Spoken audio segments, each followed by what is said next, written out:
आज बच्चों हम एक ऐसे टॉपिक के बारे में जानेंगे जो किसी भी एग्ज़ाम के कॉम्पिटिटिव एग्ज़ाम के दृष्टिकोण से एकदम अहम भूमिका निभाता है कि भैया पानीपत की पहली लड़ाई के बारे में, कि पानीपत की पहली लड़ाई कब हुई थी, किसके बीच हुई थी, कहाँ हुई थी, कैसे हुई थी, इसका परिणाम क्या निकला था, इसके बारे में पूरा विस्तार से जानेंगे।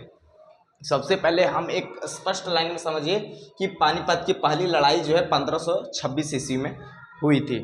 ठीक है, 1526 ईस्वी में हुई थी। तो इसमें हुआ क्या ना कि पहले ये जो पानीपत का जो लड़ाई था इसमें एक दिल्ली में राज करने वाला लड़ाई था। ठीक है ना, इसमें जो 1526 ईस्वी में जो राजा था वहाँ का, दिल्ली का राजा कौन था? इब्राहिम लोदी। इब्राहिम लोदी जो था वो दिल्ली का राजा था, यानी दिल्ली का राज उसी का था। तब जो है क्या हुआ, उसमें जो है एक समस्या ये था भैया कि जो मतलब बड़ा बड़ा आदमी जो था, जो सरदार लोग था, उससे क्या होता था ना कि उससे पटता नहीं था, मतलब पटरी नहीं खाता था। जैसे मान लीजिए अभी अगर नरेंद्र मोदी और मुकेश अंबानी या अडानी से नहीं पटे तब बताओ कितना बड़का दिक्कत होगा। नरेंद्र मोदी का क्या पार्टी पर असर आएगा कि नहीं आएगा? वो राहुल गांधी की तरफ चल जाएगा, बोलेगा कांग्रेस पार्टी जिंदाबाद, मोदी जी मुर्दाबाद, ऐसे करेगा कि नहीं?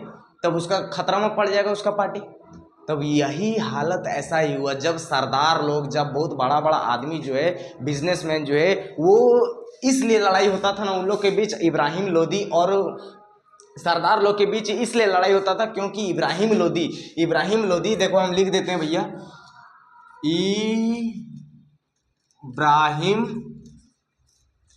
इब्राहिम लोदी। ठीक है ना, इब्राहिम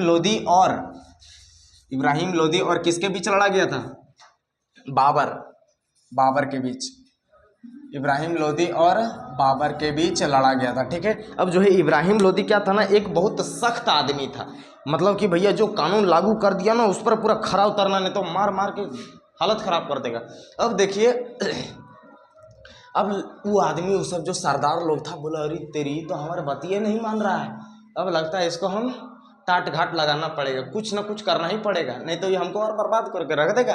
अब देखिए लड़ाई क्यों हुआ, वो जो है ये सरदार लोग जो था क्या किया, ये बाबर को जा करके बोल दिया अब आप आइए, अब हम आपको जो सपोर्ट करेंगे, आप दिल्ली का राजा बन जाइए।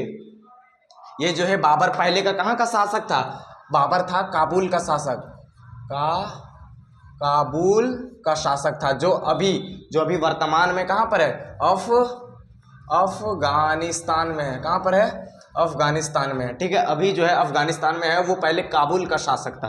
तब कहा रे भैया, ये बाबर सोच रहा है मने मन, अरे तेरी, जब घी छोड़ के हमको मलाई मिल रहा है तब मलैया खाएंगे कि घी खाएंगे? कहेगा मलाई खाएंगे। अरे भैया हम भी क्या करेंगे, दिल्ली पर शासन हम करेंगे, ऐसा करने सोच रहा, आ गया वो दिल्ली। अब जो है लड़ाई हुआ। अब लड़ाई कहाँ हुआ? लड़ाई जो है ये पानीपत एक जगह का नाम है, अभी जो है यहाँ ये हरियाणा में, कहाँ पर है?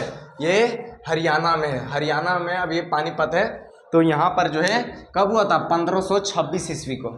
ठीक है, 1526 ईस्वी को 21 अप्रैल को शायद हुआ था ना, 21 अप्रैल 1526 ईस्वी को ये जो है पानीपत की लड़ाई हुई थी। किसके बीच हुई थी? इब्राहिम लोदी और बाबर के बीच हुई थी। यहाँ लड़ाई किस बात के लिए था? देखिए लड़ाई में क्या क्या खास था, देखिए लड़ाई में खास यही था, ये इंपॉर्टेंट टॉपिक है एकदम। लड़ाई में क्या खास था? देखिए इब्राहिम लोदी जो था, जो इब्राहिम लोदी जी थे, उसके पास भारी संख्या में सेना थी, हजारों सैनिक था, लेकिन कुछ मतलब कैसे नीति के तहत एक लड़ना होता है कि नहीं, उसके पास हाथी भी था, इसके पास हाथी भी था, हजारों सैनिक भी था, बड़ी भारी संख्या में सेना था, और इसके पास जो है बहुत कम सेना था, लेकिन युद्ध का रणनीति जो है, मतलब पहले से वो सोच लेगा, प्लानिंग कर लेगा कि हमको यहाँ जाना है तो इस तरह से फायरिंग करनी है, तो इधर से घुसना है तो उधर से मारना है।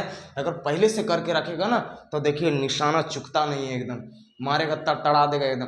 उसी प्रकार से ये इस कदर ये जीत गया। इसके पास बहुत कम सेना था, उसके बाद भी कैसे जीत गया? जैसे मान लीजिए हम आपको एक उदाहरण देते हैं कि मान ले कि एक अखाड़ा में 20 पहलवान है। ठीक है, कितना मान लो, 20 नहीं 100 मान लेते हैं। एक अखाड़ा में 100 पहलवान खड़ा है, 100 पहलवान खड़ा है, और उसमें जो है कुछ दिमाग नहीं है, उसको खाली पटकना आता है, ऐसे ऐसे करना आता है, मारना आता है ऐसे। अब जो है 20 खिलाड़ी जो है एकदम पूरा टेक्निक रूप से आया है कि भैया पूरा प्लानिंग के साथ आया है, तो कौन जीतेगा? 20 खिलाड़ी वाला जीतेगा। जीतेगा कि नहीं? ठीक उसी प्रकार से बाबर के साथ भी यही हुआ कि भैया संख्या से हमको कोई मतलब नहीं है, हमारा टेक्निक होना चाहिए। इसी बात तो उधेड़ फेंकेंगे उसको। तब क्या हुआ? उसका परिणाम ये निकला भैया कि बाबर जो है जीत गया और इब्राहिम लोदी चल गया, है ना। तो परिणाम इसका यही हुआ। अब लड़ाई तो हो गया समाप्त हो गया। मतलब दोनों के बीच लड़ाई इसलिए थी क्योंकि ये दोनों दिल्ली पर, मतलब इब्राहिम लोदी जो है अपना सत्ता बचाना चाहता था और बाबर जो है उस पर कब्जा करना चाहता था, मतलब लेना चाहता था, वो शासक बनना चाहता था। तब जो है क्या हुआ, जैसे बाबर जीत गया, जैसे बाबर जीत गया फिर क्या हुआ? बाबर जीतने के बाद क्या हुआ बताओ जल्दी? बाबर जीतने के बाद मुगल साम्राज्य की स्थापना हुई। बस ये पानीपत का पहला लड़ाई का एकदम पूरा निचोड़ है भैया। बस इससे बाहर कुछ क्वेश्चन नहीं आएगा, है ये नहीं तो क्वेश्चन का है कुछ नहीं। अगर यह वीडियो आपको अच्छा लगा हो तो अपने दोस्तों के साथ, अपने फ्रेंड के साथ अवश्य शेयर करना मेरे मित्रों प्यारों, क्योंकि हमारा जो पढ़ाने का तरीका है वो आपको तो समझ में आता होगा, क्योंकि हम एकदम कहानी जैसा समझाने का प्रयास करते हैं ताकि आपको क्लास के दौरान ही आपको बिल्कुल एकदम दिमाग में पूरा A to Z घुस जाए। अच्छा बताओ, आप घुसा कि नहीं पूरा दिमाग में? हम कहानी जैसा ये सब जो है ना, हम कहीं से कॉपी करके नहीं लिखते हैं भैया। ये सब जो है हम खुद से रिसर्च करते हैं, खोज करते हैं कि हम बच्चों को कैसे और अच्छा से अच्छा पढ़ाने का क्वालिटी दे सकें। समझ रहे हैं ना? अगर यह वीडियो अच्छा लगा हो तो एक लाइक सब्सक्राइब करते जाना मेरे प्यारे मित्रों अपने हृदय से, और एक कमेंट करना। जय हिंद फॉर दिस वीडियो, बाय।